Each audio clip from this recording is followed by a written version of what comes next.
오늘도 주님의 말씀을 통해 하나님 나라를 누리는 복이 있기를 주님의 이름으로 축원합니다. 우리가 나병의 규례에 대해서 계속 보고 있는데요. 앞선 13장은 나병을 진찰하는 방법에 대해서 아주 세세하게 말씀하셨어요. 다양한 경우, 다양한 상황들을 말씀하셨다면 이제 14장은 정결의식에 대해서 말해주고 있어요. 그 가운데 오늘 본문은 1절부터 20절까지인데 크게 두 부분으로 나누어 볼 수 있습니다. 첫 번째는 1절부터 9절까지 정결의식에 대해서 말하고 있고 10절부터 20절은 정결 제사에 대해서 말해주고 있어요. 왜 이렇게 두 가지에 걸쳐서 정결 예식을 하게 하셨는가? 첫 번째는 정결의식이고 그 다음에는 정결을 위한 제사였어요. 어떻게 보면 크게 하나로 볼 수도 있지만 이것을 두 가지의 절차를 거쳐서 하게끔 하신 데는 무엇보다도 이 나병이라는 게 그만큼 중요한 문제였기 때문에 그러하겠죠. 그냥 단순히 정결 제사로만 하나님께서 하게 하시지 않고 먼저 정결 의식을 거치고 정결 의식을 했으면 됐는데 또 그 다음에 정결 예식에 대해서 제사에 대해서 또다시 말씀을 하세요. 1절부터 9절까지의 정결 의식은 진영 바깥에 나갈 수밖에 없었던 나병, 그만큼 심각한 질병이었고 공동체의 위기를 초래하는 질병이었기에 진영 바깥에 머물러야 됐어요. 그렇기 때문에 이제 이 정결 의식을 통해 진영 안으로 들어오게 되는 것이고 그 다음에 이 정결 제사를 통해 어디로 들어가요? 회막으로 나아갈 수 있는 거예요. 그래서 진영 안으로 그 다음에 회막 안으로 나병으로 규정되어지면 진영 바깥으로 나가야 됐고 그리고 이 나병 환자는 그때부터 다시는 하나님 앞에 제사를 드릴 수 없었어요. 하나님 앞에 제사 드릴 수 없었던 이들이 이제 정결함을 입었고 그 병이 다 나았기에 진영 안으로 들어오기 위한 정결 의식이 1절부터 9절이고 그 다음에 이제 그 진영에서 이제는 하나님 앞으로 회막으로 나아가는 것이 성막으로 나아가는 것이 10절부터 20절의 정결 제사 규례를 통해서 나아갈 수 있었던 것이죠. 그래서 먼저 정결 의식을 먼저 살펴보면 2절에 나병 환자가 정결하게 되는 날의 규례는 이러하니 이제 그 질병이 다 나았어요.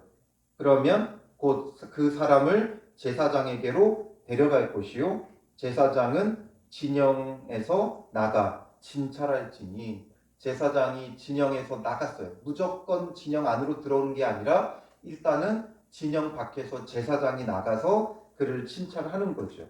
그리고 그 환자에게 있던 나병 환부가 나았으면 그 정결함을 받을 자를 위하여 명령하여 제사장의 명령을 따라 순종할 때 되어지는 거예요.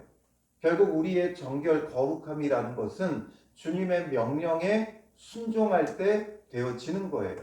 우리가 무엇을 해서 되는 게 아니라 하나님 앞에 순종할 때 되는 거예요. 제사장이 명령하고 그 명령에 순종함으로 이루어져요. 그래서 5절에도 다시 한번 제사장은 또 명령하여 이렇게 되어 있죠. 하나님께서 제사장을 통해 명령하셨고 그 명령하시는 것에 그대로 순종할 때 정결함을 얻어 진영 안으로 또 회막 안으로 들어갈 수 있는 거예요. 다른 데 방법이 있지 않아요. 우리는 스스로 거룩할 수 없고 정결할 수 없는 존재라는 걸 알아야 돼요. 그러므로 우리의 거룩은 주님의 명령에 순종할 때 되어져요. 그러므로 그 말씀에 순종하여 예수 그리스도를 믿고 또 예수 그리스도를 믿음으로 이제 서로 사랑할 때 말씀에 순종하여 서로 사랑하며 그 사랑을 통해 낮아지고 희생하고 죽어지는 거룩한 행실을 통해 하나님의 백성답게 살아가는 것이 정결이고 거룩이에요. 그러므로 지금도 이제 그 명령대로 행할 때 이 명령의 기본은 근본은 결국에는 주님 앞에 순종이라는 거죠. 그리고 그 명령에는 늘 그리스도의 십자가의 죽으심과 부활하심이 담겨 있는 거예요. 그래서 구약 시대에는 아직 오시지 않은 예수 그리스도이시기에 그 예수 그리스도를 예표하는 여러 가지 규례와 예식을 말씀하셨어요. 그래서 오늘도 굉장히 여러 가지 규례를 말씀하시는데 우리가 이것을 그냥 전반적으로 이해하고 중요한 건 이 모든 것이 예수 그리스도의 구속의 사역, 구원의 그 모든 일들을 예표하는 것이었다. 이것으로 보면 되어져요. 그래서 그 명령을 따라 먼저는 4절에 살아있는 정결한 새 2마리와 백향목과 홍색 실과 우슬초를 가져오게 하고 되어 있죠.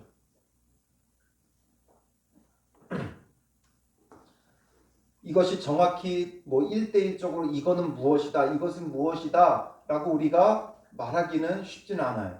성경에서 이거는 무슨 의미다 라고 말씀하시는 것 외에는 명확히 알 수 없어요. 그러나 우리는 단 한 가지 알 수 있는 건 예수 그리스도의 십자가의 죽으심과 부활하심을 통해 우리가 얻게 되는, 누리게 되는 구원에 대해서 예표하는 것이다 라는 거죠. 그래서 여러 가지 학자들은, 신학자들은 이것에 대해서 이런 의미가 있다 말하지만 저는 그것이 정확히 그거다라고 말할 수는 없어요. 그러나 크게는 예수 그리스도의 십자가의 죽으심과 부활하심을 말하죠. 그래서 정결한 새 2마리를 준비하라 그랬어요. 그리고 나서 백향목, 홍색실, 우슬초를 가져오게 하셨죠. 학자들에 따라서는 정결한 새 2마리를 그리스도의 죽으심과 부활하심을 의미한다 말을 해요. 3마리는 흐르는 물에 질그릇 안에서 잡게 해요. 그러니까 죽이죠. 그래서 십자가의 죽으심이고, 그리고 나머지 1마리는 나중에 그 피를 뿌리고 날려주죠. 그러니까 부활하심을 상징하고 있음을 말해주죠. 그 백향목은 십자가를 의미하는 것이기도 하고 또 회복과 영생을 의미한다 말을 해요. 그 홍색실은 죄인을 향한 하나님의 사랑을 의미한다고도 하고 또 우리의 혈색, 그러므로 혈색이 돌아와 회복과 그리스도로 말미암은 구원을 의미한다 말하기도 하고 또 우슬초는 하나님의 용서 또는 정결과 또 향기로운 그리스도인의 생활을 의미한다 말도 해요. 그러니까 결국 이 모든 것은 그리스도의 죽으심과 부활하심을 통한 우리의 구원을 나타내는 것들이다 라는 것을 알면 되죠. 그래서 5절에 제사장은 또 명령하여, 이제 이걸 가지고 어떻게 하느냐, 구체적인 방법을 명령하죠. 그래서 그 새 하나는 흐르는 물 위 질그릇 안에서 잡게 하고 다른 새는 산채로 가져다가 백향목과 홍색실과 우슬초와 함께 가져다가 흐르는 물 위에서 잡은 새의 피를 찍어 나병의 정결함을 받을 자에게 7번 뿌려 정하다 하고 그 살아있는 새는 들에 놓을지며 정결함을 받을 자는 그의 옷을 빨고 모든 털을 밀고 물로 몸을 씻을 것이라. 그리하면 정하리니 되어 있죠. 이렇게 하면 이제 정함을 받는다라는 거예요. 나병은 다 나았어요. 나병 자체가 문제가 아니라 나병을 통해 우리의 죄에 대해서 하나님은 일깨우기 위해서 나병이 난 자들 부정하다 규정하셨고, 그리고 나병이 이제 다 나았어요. 그럼 다 나았으면 정한 거잖아요. 나병 자체가 문제라면. 그러나 나병을 통해 우리의 죄에 대해서 일깨우기 위해 정결함을 받는다는 게 어떤 것인가를 의미하기 위해, 다 나았으면 끝난 건데 이런 정결의 의식을 거치게 하시고 이것으로서 정하다 말씀하시는 거죠. 그래서 어떤 방식이었어요? 새 1마리를 질그릇 안에서 흐르는 물 위에 그 새를 산채로 잡죠. 그래서 이 물 위에서 잡은 새의 피를 찍어서 다른 1마리에다가 정결함을 받을 자에게 7번을 뿌려요. 이 피를 이제 나병 환자에게 뿌려요. 피는 곧 그리스도의 보혈을 의미하죠. 그 보혈로서 정함을 받는다는 거예요. 그리고 나서 살아있는 새를 놓아줘요.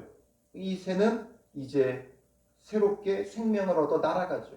그러니 예수 그리스도의 부활하심과 같은 것이고 결국 우리도 다시 살 것을, 부활의 영생을 누릴 것을 바라보게끔 하는 거예요. 자유롭게 날아가는 그 새를 보면서 주님의 구원과 영생을 생각할 수 있게 되어지는 것이죠. 그리고 나서 이제 마지막으로 뭐예요? 정결함을 받을 자는 그의 옷을 빨고 모든 털을 밀고 물로 몸을 씻을 것이라. 이건 뭐예요? 나병 환자였을 때 있었던 모든 것을 벗어버리고 씻어내고 잘라내는 거죠. 옷을 빨고 털까지도 전부 다 밀었어요. 나병 환자였을 때 있었던 것이기에 완전히 다 밀어버리죠. 그리고 물로 몸을 씻는 거예요. 결국 이 모든 것이 무엇을 의미합니까? 옛사람을 완전히 벗어버린다는 거예요. 죄악 가운데 있었던 우리의 모든 삶을 완전히 이제 벗어버리고 새 사람을 입어서 이제 새롭게 출발하게 하는 거죠. 그러므로 우리는 이전 것은 지나갔으니 보라 새 것이 되었도다. 이제는 완전히 새 사람으로 주님 앞에서 살아갈 수 있도록 하는 거예요. 그러면 이제 정하다라는 거죠. 에베소서 4장 22절 말씀도 우리에게 말씀해요. 너희는 유혹의 욕심을 따라 썩어져가는 구습을 따르는 옛사람을 벗어버리고. 우리는 옛사람을 벗어버리는 게 중요해요. 옛사람이라는 건 우리의 세상적인 가치관을 말해요. 이전에 세상의 방식으로 살아가던 우리의 삶의 그 방식 자체를 벗어버려야 된다는 거예요. 그리고 이제는 에베소서 4장 24절에 하나님을 따라 의와 진리의 거룩함으로 지으심을 받은 새 사람을 입으라.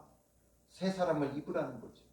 이제는 새로운 방식, 말씀을 따라 순종하며 하나님 나라의 방식으로 살아가는 거예요.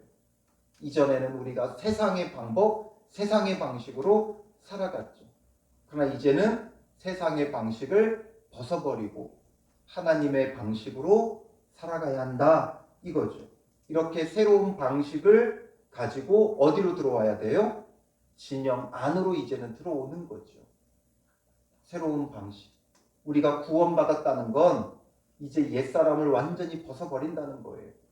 우리의 죄만 사함받은 것이 아니라 이제는 죄 사함을 통해 이전의 방식을 완전히 벗어버리는 거예요. 그리고 이제는 새 방식, 새 사람을 입어야 되는 것이죠. 그게 구원이에요. 하나님 나라 백성으로서의 자존심으로 살아가고 하나님 나라 방식의 원리로 살아가고 하나님의 법으로 살아가는 새 사람이 되어야 한다는 거죠. 그렇게 정함을 받고 그 후에 진영에 들어올 것이나 진영으로 들어오지만 그러나 마지막으로 한 가지 더 필요한 게 있었어요. 자기 장막 밖에 이레를 머물 것이요. 자기 장막에 들어가지 말고 7일을 또 별도로 생활해야 됐어요.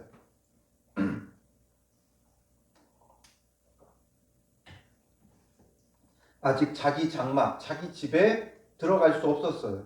7일 동안은 또 밖에서 기거하며 주님 안에서 다시 한번 그 구원의 은혜를 상기하는 거죠. 마지막으로 그 구원의 은혜를 다시금 생각하는 시간이 되게끔 하는 거예요. 집으로 들어갈 수 있다는 그 은혜를 생각하는 거죠.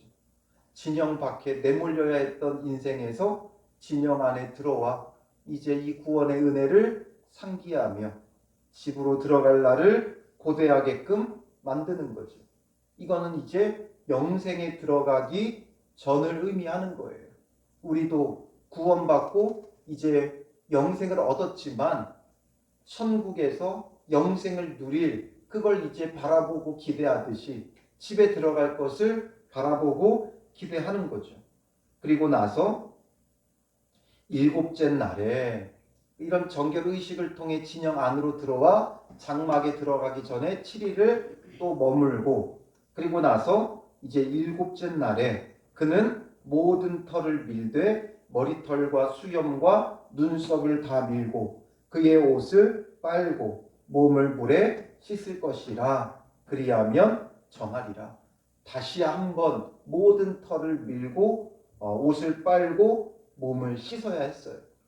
이것의 1차적인 의미는 그만큼 나병에서 완전히 나았는지를 확인하기 위한 것이고, 나병이 조금이라도 묻어서 집으로 들어가지 못하게 하기 위한 아주 엄정한 절차죠. 그러니까 우리 지금 이 시대의 방역 수칙하고는 차원이 다른 아주 철저한 방역 수칙이었어요. 그걸 통해서 철저히 죄가 조금이라도 묻어 옮겨오지 않도록 우리가 해야 된다라는 거죠. 그러려면 어떻게 해야 돼요? 철저히 우리 몸을 씻고 정하게 해야 돼요. 우리가 할 수 있는 건 이제 눈썹을 밀고 모든 털을 밀고 이렇게 할 수는 없죠. 이건 상징적이었던 것이고, 이제는 우리가 예수 그리스도의 십자가의 보혈로 철저히 죄 사함을 받아야 되는 거예요. 우리 자신을 늘 살펴야 되는 거예요. 내 안에 남겨져 있는 죄, 조금이라도 묻어 있지 않나 늘 살펴보고 주님 앞에서 거룩하기를 힘쓰고 주의 보혈을 의지하여 자백하며 회개하고 돌이키는 것이 필요하다라는 거죠. 그리고 나서 이제 8째 날에, 이제 7째 날까지는 정결 의식이었다면 이제 정결 제사가 8째 날에 드려졌어요.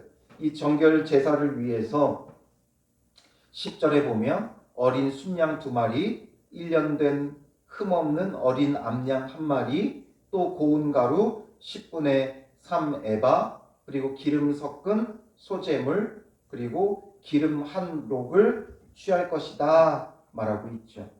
그래서 이런 제물, 제사를 위한 제물을 준비하고 이것을 통해서 속건제, 속죄제, 번제, 소제가 하나님 앞에 드려지고, 이 제사를 통해 그가 정결 제사가 되고 하나님 앞에 서는 하나님의 백성으로서 온전히 설 수 있는 거죠. 오늘 우리가 예배를 통해 주님 앞에 서듯이 이제는 이들이 이 제사를 통해 주님 앞에 설 수 있는 자들이 되어지는 거예요. 그래서 8째 날에 이 제물을 준비하고, 그래서 11절에 제사장은 정결함을 받을 자와 그 물건들을 회막문 여호와 앞에 두고 어린 순양 1마리를 가져다가 기름 한 록과 아울러 속건제를 드리되 말하고 있어요. 여러 가지 제사를 드리게 되어지는데 속건제, 속죄제, 번제, 소제 이렇게 드려지는데 5대 제사 중에 4가지의 제사가 드려지죠. 근데 그 가운데 가장 핵심을 이루며 가장 자세하게 설명하는 게 바로 이 속건제예요. 속건제는 우리가 앞서서 5대 제사를 살펴보면서도 보았듯이 어떤 제사예요? 누군가에게 손해를 끼쳤을 때, 하나님이나 아니면 이웃 간에 손해를 끼쳤을 때 배상의 의무가 따르는 제사가 속건제였죠. 근데 나병에 대해서 왜 속건제를 하나님께서 드리게 하셨는가? 왜 이 속건제가 먼저 중심이 되어지는가? 죄사함을 위해 속건제를 드리는데, 지금 여기서의 속건제가 드려져야 되는 이유는 그동안 이 사람이 나병으로 인해서 진영 밖에 내몰려서 격리되어 살아감으로써 어떤 일이 발생했어요? 성도로서의 의무를 다하지 못하게 되는 거죠. 나병에 걸려 이제 무리 중에 제외되었기에 성도로서의 의무를 다하지 못했어요. 이스라엘 백성은 구약의 이스라엘 백성의 정체성 중에 하나가 모이는 것이라고 했죠. 그리고 또 하나는 뭐예요? 제사예요. 하나님 앞에 제사하는 백성이에요. 근데 이 진영 밖으로 내몰려서 이들은 이제 더 이상 성막에 들어갈 수 없었고, 그리고 제사를 드릴 수 없었어요. 제사를 드릴 수 없으므로 하나님의 백성으로서의 의무를 다하지 못하는 그 해를 하나님께 끼친 거죠. 그러므로 그것을 배상하는 속건제가 드려지는 거예요. 오늘 우리가 마땅히 하나님 앞에 해야 될 것을 하지 못하는 것. 이게 하나님께 크나큰 손해를 끼치는 거예요. 내게 주신 사명이 있고 내게 주신 의무가 있고 내게 주신 감당해야 될 일들이 있어요. 내가 그것을 감당하지 못하면 예배해야 되는 자가 참된 예배 자리에 있지 못하고 다른 곳에 있는 것이 바로 이런 것이죠. 하나님 앞에 손해를 끼치는 거예요. 내가 감당해야 될 사명의 자리를 우리가 외면하는 것. 그게 하나님께 손해를 끼치는 거예요. 그러므로 내가 감당해야 될 일들을 제대로 감당하지 못하는 건 결국 무엇 때문에 그러는 거예요? 내 안에 있는 죄성 때문에 그래요. 옛사람이 여전히 내 안에 남아있기에 세상의 방식과 그 원리가 나를 붙들고 있으므로 옛사람의 방식으로 살아가니까 내가 있어야 될 자리에 있지 않죠. 예배의 자리에 있지 않고 사명의 자리에 있지 않고 기도의 자리에 있지 않고 복음을 전하는 자리에 있지 않고 이것이 바로 우리가 하나님께 크나큰 손해를 끼친 거예요. 그러니 속건제를 드리게 하죠. 이 속건제의 방식은 여호와 앞에 흔들어 요제를 삼고 요제로 하나님 앞에 들어 흔드는 방식으로 드렸어요. 그리고 나서 14절로 넘어가 보면 제사장은 그 속건제물의 피를 취하여 정결함을 받을 자의 오른쪽 귓뿌리와 오른쪽 엄지손가락과 오른쪽 엄지발가락에 바를 것이요. 이 장면을 생각해 보면 뭔가 어디서 보았던 장면이죠. 어디에서 나왔어요? 제사장의 위임식 때에 이렇게 했어요. 8장 24절에 보면 이 동일한 방식, 오른쪽 귓뿌리와 오른쪽 엄지손가락과 오른쪽 엄지발가락에 제물의 피를 바르죠. 이건 어떤 거예요? 바로 온 몸의 가장 끝 부위예요. 머리의 가장 끝인 오른쪽 귓뿌리 끝, 그리고 상체의 가장 끝인 오른쪽 엄지손가락, 그리고 하체의 가장 끝인 오른쪽 엄지발가락에 바르는 거죠. 이건 뭐예요? 그래서 그 끝에서부터 온 몸으로 퍼져나가게 하는 거죠. 온 몸을 피로써 정결하게 구별하는 거예요. 그리고 제사장은 또 그 한 록에 기름을 취하여, 록은 부피 단위예요. 그래서 약 0.3리터 정도, 그러니까 300ml 정도 되어지죠. 그래서 그 한 록을 취하여 자기 왼쪽 손바닥에 따르고 오른쪽 손가락으로 왼쪽 손에 기름을 찍어 그 손가락으로 그것을 여호와 앞에 7번 뿌릴 것이요. 먼저 기름을 여호와 앞에 7번 뿌리고 그리고 남은 기름은 제사장이 정결함을 받을 자의 오른쪽 귓뿌리와 오른쪽 엄지손가락과 오른쪽 엄지발가락 곧 속건제물의 피 위에 바를 것이며, 피를 발랐던 그곳에 기름을 또 발라요. 항상 기름은 뭘 상징해요? 성령을 상징하죠. 기름을 부어요. 발라요. 그리고 나서도 남은 기름이 있으면 제사장은 그 정결함을 받을 자의 머리에 바르고, 머리에 이제 바르죠. 그래서 피와 기름을 바른다는 거예요. 그래서 이것으로서 그 사람을 정결하게 하죠. 그러니까 제사장을 철저히 구별하고 구분해낼 때 피와 기름을 발랐듯이 이제 이 나병 환자에도 피와 기름을 발라 철저히 거룩하게 구별하시는 거예요. 그리고 제사장은 이제 여호와 앞에 그를 위하여 속죄하고, 또 제사장은 속죄제를 드리고 그 부정함으로 말미암아 정결함을 받을 자를 위하여 속죄하고 그 후에 번제물을 잡을 것이요. 제사장은 그 번제와 소제를 제단에 드려 그를 위하여 속죄할 것이라. 그리하면 그가 정결하리라 말해요. 여러 가지 절차와 규례가 복잡하죠.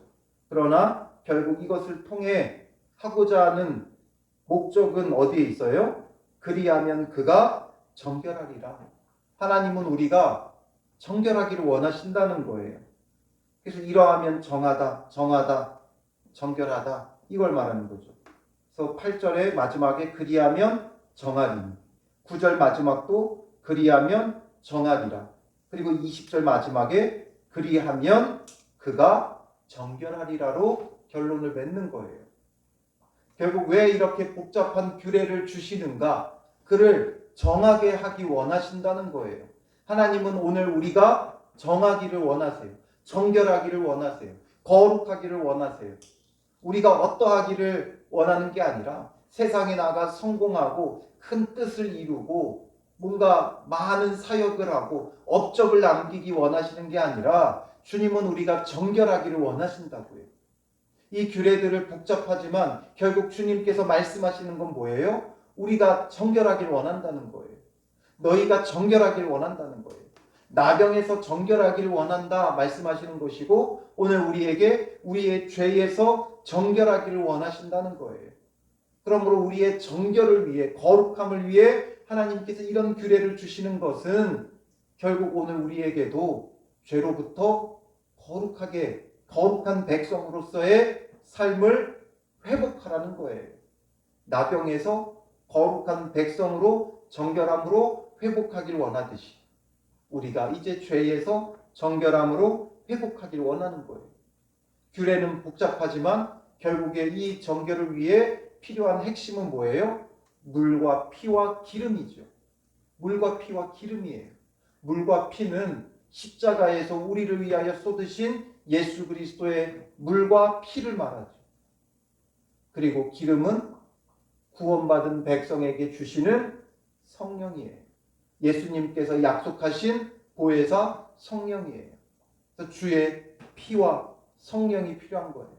보혈로 죄 씻음을 받고 성령의 충만함을 받음으로 늘 정결하고 거룩한 하나님의 백성으로 우리가 존재하기를 원하신다는 거죠. 그냥 이 땅에서 생명부지하는 것이 아니라 거룩한 백성으로서 우리가 존재하기를 원하시는 거예요. 그러므로 우리는 단 하루를 살아도 단 한순간을 살아도 하나님 앞에 거룩한 백성으로 존재하기를 힘쓰는 자가 되어져야 되는 거죠. 나의 욕심과 정욕을 따라 썩어져가는 구습을 따르는 자가 되지 말고 세상의 방식을 따르는 자가 되지 말고 무엇을 먹을지 마실지 입을지 염려하며 늘 돈을 쫓고 명예를 쫓고 자존심을 쫓고